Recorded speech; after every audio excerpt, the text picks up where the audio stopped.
Anda masih bersama kami di Saling Silang dan saya masih bersama dengan Fahri Hamzah, Wakil Ketua DPR RI. Bang Fahri, kalau sekarang saya ingin bertanya kepada Anda, bagaimana sebenarnya situasi di kalangan kawan-kawan DPR sendiri terkait dengan posisi Setia Novanto yang sudah ditahan oleh KPK? DPR itu terbiasa hidup dengan persepsi bahwa kita ini 560 orang, punya konstituen masing-masing, punya rakyat masing-masing, independen, bebas merdeka, dan akhirnya ya memang harusnya begitu ya, satu orang itu seperti satu lembaga yang independen. Itu sebabnya tidak terlalu pusing dengan keberadaan orang lain ya. Berbeda dengan eksekutif. Tapi ketika posisi Setia Novanto adalah ketua DPR dianggap sebagai representasi. Tetap dia namanya speaker, jadi dia tidak terlalu dianggap juga gitu loh, karena dia kan juru bicara aja. Ya kan, dia masing-masing. Itu perbedaannya, struktur dalam kelembagaan eksekutif yang punya tradisi komando dengan struktur dalam kebiasaan dalam lembaga legislatif yang menganggap masing-masing orang itu adalah satu lembaga yang independen. Gitu. Oke, Anda mengatakan bahwa sebenarnya tidak terlalu banyak pengaruh ketika Setia Novanto sekarang ditahan oleh KPK. Tapi di luar sana banyak juga yang mengatakan bahwa ini wajah DPR kita, ketuanya ditahan, kenapa tidak segera diganti? Ya kalau harapan bisa saja ya, tetapi kalau undang-undangnya kan ada yang mengatur. Kalau kita kembali nanti tanyaannya, lihat aja undang-undang, kata Pak Jokowi kan, ikut aturan aja, kata Pak Jokowi. Ya kita ikut aturannya begitu. Dia masih menjadi ketua DPR, dia masih menjadi ketua umum Golkar, ya kan? Dan penentuan jabatan-jabatan di DPR itu sangat banyak ditentukan oleh ketua umum dan sekjen. Itu tidak boleh digantikan oleh jabatan lain. Termasuk PLT, kalau dia melakukan perubahan itu tidak akan diterima karena syaratnya itu mutlak, dia harus ketua umum. Oke, baik. MKD rapat pada hari Selasa, tidak semua fraksi hadir. Apa sebenarnya yang terjadi? Apakah memang sengaja untuk menunda nasib Saya tidak Setia tahu, Novanto? tetapi mungkin MKD ingin mengeksersis pendapat-pendapat dari fraksi-fraksi yang ada. Dan saya kira MKD adalah lembaga yang independen. Ya, silakan saja mengajakkan rapat.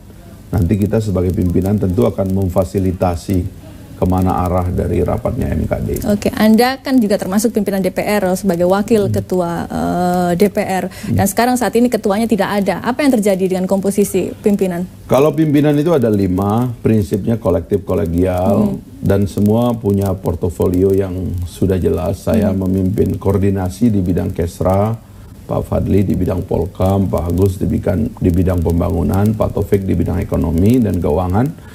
Maka masing-masing itu punya tugas yang sudah spesifik begitu. Jadi ketika sebenarnya secara umum ketua DPR itu hanya menjalankan fungsi umum yang secara otomatis, secara kolektif kolegial, kalau dia berhalangan itu bisa diganti oleh pimpinan yang lain. Oke. Manuver Setia Novanto dari tahanan bahwa dia mengirimkan surat menunjuk Idrus Marham sebagai PLT Ketua Golkar dan tidak ingin dicopot dari posisinya di DPR. Apa tanggapan Anda? Saya kira itu hak dia ya, nggak usah dianggap sebagai persoalan gitu. Malah kalau menurut saya seharusnya kemarin KPK memberikan ruang yang cukup besar kepada Pak Nov untuk menggunakan upaya hukum yang bisa dia lakukan. Ya, misalnya meminta izin kepada Presiden, judicial review dan pra-peradilan harusnya dikasih dulu. Kalau itu sudah mentok baru kemudian diproses. Toh ada orang yang diberikan privilege juga oleh KPK. RJ Lino ya dengan kasus yang sama, kena kasus atau pasal yang sama, pasal 2, pasal 3, 2 tahun nggak dia apa-apain tuh. Ada tuh dia clean. Tidak dicekal juga, dia boleh keluyuran ke luar negeri juga. Anda ingin kenapa ketua DPR ya kan diburu-buru sampai tengah malam ya kan, sampai digeledah rumahnya dan sebagainya itu, kenapa RJ Lino tidak? Kan yang begini-begini ini kembali lagi jadi pertanyaan saya, sebenarnya KPK ini menjalankan agenda politik atau agenda penegakan hukum? Kalaupun ini adalah agenda politik, apa sih agenda politiknya? Ya kemungkinan dia dipakai oleh orang, ditumpangi oleh kepentingan tertentu. Karena buktinya ada yang diamankan, ada yang tidak diproses. Siapa yang paling diuntungkan? Saya nggak tahu, tapi yang jelas Setia Novanto sekarang memegang 14,7% tiket menuju Pilpres 2019. Dan tiket itu dengan menambah satu partai yang paling kecil, kecuali yang paling kecil ya, itu dia sudah bisa mengajukan satu kandidat di Pilpres yang akan datang. Tentu itu adalah tiket yang mahal dan orang tentu ingin rebutan tiket karena pemilunya kan penetapan capres dan cawapres itu sudah kurang dari ya kira-kira setahun. Pada bulan September 2018 paket capres dan cawapres kita sudah harus diumumkan oleh KPU. Oke. Satu pertanyaan terakhir, dengan pemaparan Anda terkait dengan pandangan Anda dengan kasus EKTP, apa tanggapan Anda dengan pandangan masyarakat luas bahwa DPR dianggap sebagai lembaga yang anti pemberantasan korupsi? DPR kita itu approval rate-nya termasuk yang paling tinggi di Asia Tenggara. Dibandingkan dengan Kongres Amerika, approval rate-nya cuma 11%, kita itu 43%. Jadi kepercayaan masyarakat Indonesia kepada DPR itu relatif tinggi. Tapi saya juga pernah baca survei, katanya masyarakat juga banyak yang tidak terlalu percaya dengan DPR. Yang tidak terlalu percaya dengan isu korupsi sebenarnya. Rakyat itu tidak terlalu care dengan isu korupsi itu.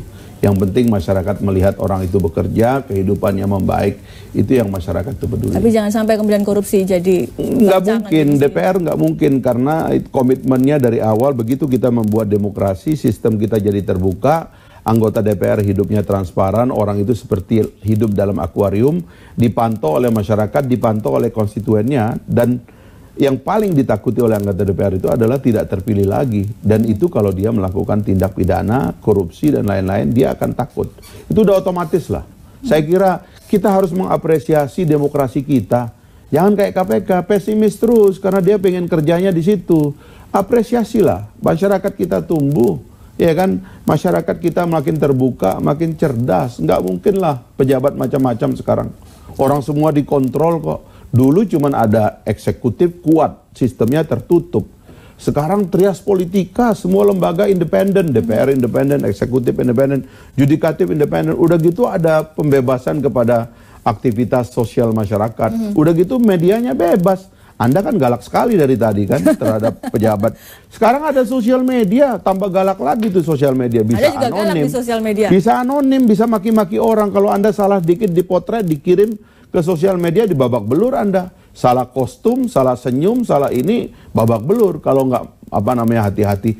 Jadi sekarang ini pada dasarnya demokrasi telah memaksa kita untuk menjadi pejabat negara yang baik. Jangan pesimis. Bang Fahri, singkat saja, KPK selalu Anda serang. Sebenarnya idealnya KPK menurut Anda itu apa? Idealnya KPK dibubarkan, perkuat polisi dan kejaksaan, kasih mereka pekerjaan dan porsi-porsi kerja yang polisi utama. Dan kejaksaan bisa barulah KPK? Korupsi bisa selesai di seluruh Indonesia. Sekarang ini KPK itu hanya show di Jalan Rasuna Said saja, tapi tidak punya efek secara nasional. Anda yakin ketika kemudian pemberantasan korupsi diberikan ke kejaksaan, polisi semuanya bisa beres? Supaya dia berlaku di seluruh kabupaten, provinsi, kecamatan, dan desa di seluruh Indonesia. Karena yang punya aparat itu kepolisian dan mereka kejaksaan. Bisa independen? Harusnya independen. Dan kita harus percaya independen. Kita nggak punya pilihan loh. Kalau Anda tidak percaya polisi, ini bahaya negeri ini. Kita harus segera mengatakan, kita percaya polisi dan kejaksaan, sudahlah. Show-show pemberantasan korupsi di Jalan Rasuna Said dengan juru bicara Febriansa yang cool itu udahlah, akhirilah. Ya, kita serahkan kepada kepolisian, pemberantasan korupsi di seluruh Indonesia, jalan kedisiplinan nasional akan makin baik di semua lembaga negara. Oke, baik, terima kasih Fahri Hamzah, Wakil Ketua DPR RI sudah bergabung bersama kami di Saling Silang. Tetap bersama kami saudara, karena dialog terkait dengan bagaimana nasib Setia Novanto akan kami lanjutkan usai pariwara berikut ini.